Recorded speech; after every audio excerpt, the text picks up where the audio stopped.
부정, 부패, 비리 흔들리는 아베.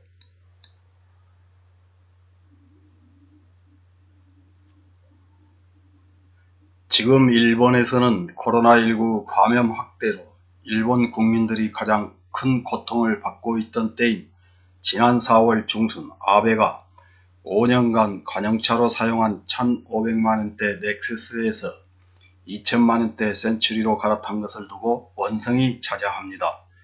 대부분의 상점들이 영업 자숙하고 많은 사람들이 생활이 어려운 가운데 이렇게 새로운 차로 갈아타야 하는지 그 시기를 늦추는 것을 생각해야 되지 않았는가 하는 비판의 목소리입니다.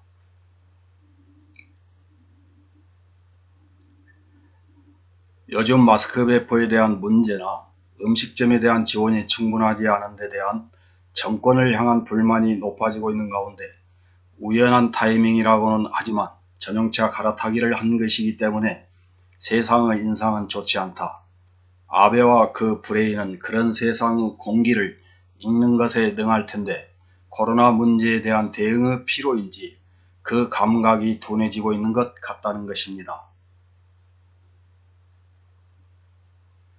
이런 아베의 행동에 자극을 받아서인지 그동안 정치에 관심이 없다는 소리를 듣던 젊은이들이 나서서 주도한 정부 정책에 대한 항의 시위가 5월 31일 벌어졌습니다. SNS상의 호소 등으로 모인 학생, 백수, 실업자 등 70여 명의 시위대는 아베의 사제로 이어지는 길 앞에서 아베 나와라, 아베는 그만둬, 아베도 가난해 봐라는 구호를 필사적인 목소리로 외쳤다고 합니다.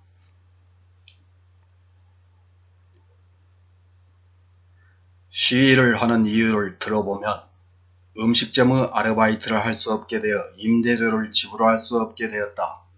긴급사태 선언이 해제되어도 모든 것이 원래대로 돌아가는 것은 아니고 자숙을 하지 않는 사람은 보조를 깨트린다는 생각에도 납득이 가지 않는다. 좋은 집에서 편안하게 생활할 수 있는 아베 총리 등에게 우리는 화가 났다는 것을 전하고 싶어서 시위에 나섰다는 것입니다.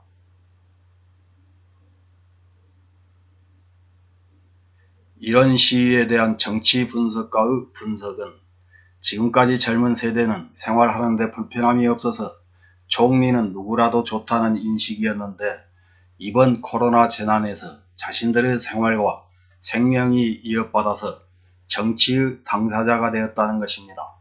비판이 높았던 2015년 9월의 안보법의 성립 때만 해도 내각 지지율이 30%대였는데 지금은 각 신문사의 여론조사에 의하면 20%대라는 것입니다.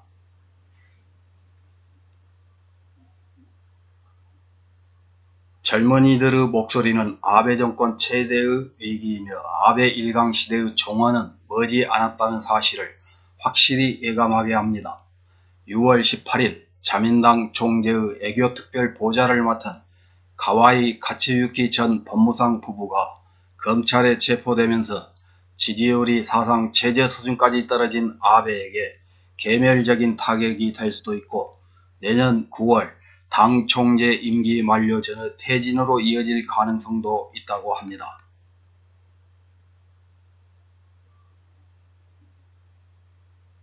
일본 검찰 당국은 18일 아내인 알리가 첫 당선된 작년의 참의원 선거를 둘러싸고 지역 의원들에게 현금을 나눠준 혐의로 가와이 부부를 체포했다고 합니다. 도쿄지검에 따르면 부부는 5명에게 총 170만엔을 제공했고 이와 별도로 가츠유키는 90여 명에게 총 2,400만엔을 지급했다고 합니다. 또한 알리에게는 자민당 본부에서 1억 5천만원의 정치자금이 지급되고 있었다는 것입니다.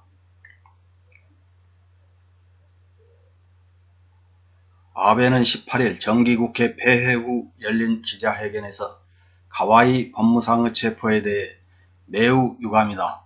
이전에 법무상에 임명했던 사람으로서 책임을 통감하고 있다고 말합니다. 이에 자민당의 중견 의원은 총리는 없다면서 연말까지 버티기는 힘들지 않을까. 유권자들 사이에서는 아베 정권의 코로나19 경제대책에 불만이 높아지고 있었는데 지지율에 더 영향을 줄 것 같다고 비판했습니다.